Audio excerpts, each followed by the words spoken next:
नमस्कार दोस्तों। देखिए, राजस्थान की राजनीति में आप जानते हैं कि वो एक शख्स बड़ा खतरनाक है जो राजस्थान की राजनीति के अंदर कभी भी भूचाल ला सकता है। और भूचाल लाए भी क्यों नहीं हो, वो अपने सिद्धांतों पे अड़ा हुआ है, अपने सिद्धांतों समझौता नहीं करता, उसके ऊपर कोई सवालिया निशान भी नहीं है और सिर्फ जनता के लिए काम करता है। अब आप देखिए, समझ ही गए होंगे आप, मैं डॉक्टर किरोड़ी लाल मीणा की बात कर रहा हूं। बाबा किरोड़ी अपने आप से भी समझौता नहीं करता, गलत चीज के लिए कभी भी कंप्रोमाइज नहीं करते बाबा किरोड़ी लाल मीणा, चाहे कितना भी किसी का या खुद का नुकसान हो रहा हो। अब उन्होंने जो 4 महीने पहले इस्तीफा देके अपना मंत्री पद छोड़ा था, उसके बाद वो कभी भी कैबिनेट की मीटिंग में नहीं गए, कुछ नहीं गए। इससे पार्टी को बड़ा नुकसान हो रहा था कि किरोड़ी यदि मीटिंगों में नहीं जाएगा तो बहुत मुश्किलों का सामना करना पड़ जाएगा, किस किस को जवाब दे, क्यों किरोड़ी इस्तीफा दे चुके बाबा। अब बाबा ने इस्तीफा दे दिया तो बाबा का इस्तीफा स्वीकार नहीं हो रहा, वो कर भी नहीं पा रहे, बाबा को मुक्त भी नहीं कर पा रहे।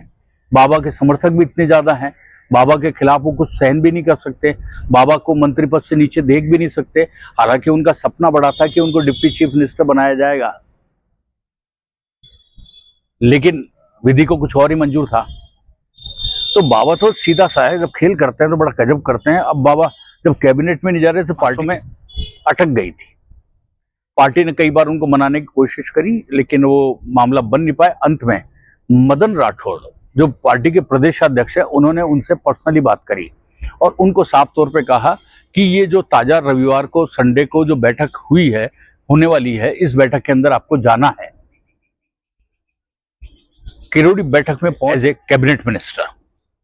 और देखिए, कैबिनेट मिनिस्टर होने के नाते वो जब बैठक में पहुंच गए तो किरोड़ी चाहे कहीं भी हो, मैंने आपको पहले भी कहा था कि किरोड़ी के लिए कोई भी चीज मायने नहीं रखती है। किरोड़ी अपनी बात कहने में चूकते नहीं है कभी भी। किरोड़ी जब कैबिनेट की मीटिंग में बात चल रही थी तो उसमें ये आ रहा था कि विधानसभा के उपचुनाव है, इन उपचुनाव में किस तरीके जीत हासिल करनी है। किरोड़ी बेबाक बोले, उनका साफ तौर पर कि जीतना है आपको तो जीतने के लिए सबसे पहला काम ये कर दो कि जो तबादलों पर बैन लगा रखा है उन बैन को खोल दो, यदि जीतना है तो, वरना कर्मचारी आपको वोट नहीं देंगे।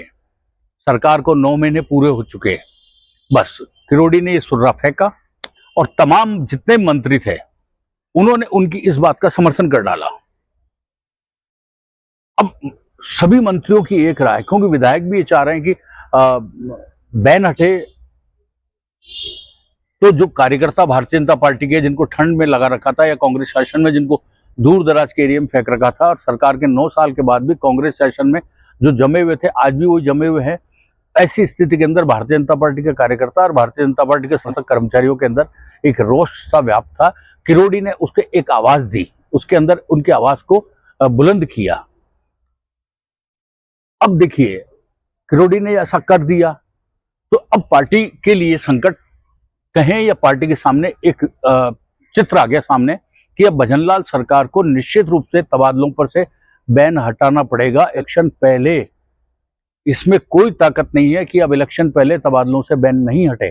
तो किरोड़ी के खाली एक कैबिनेट की मीटिंग में पहुंचकर ये कहना कि बैन हटा दो तो फायदा मिलेगा, सरकार के भी अब समझ में आई है। तो उम्मीद करते हैं बहुत जल्दी कि अब ये बैन हटेगा और बाबा किरोड़ी का एक जो सुर्रा था वो बड़ी आवाज बन के उभरा है। अब बने रहिए हमारे साथ बाबा किरोड़ी के लिए।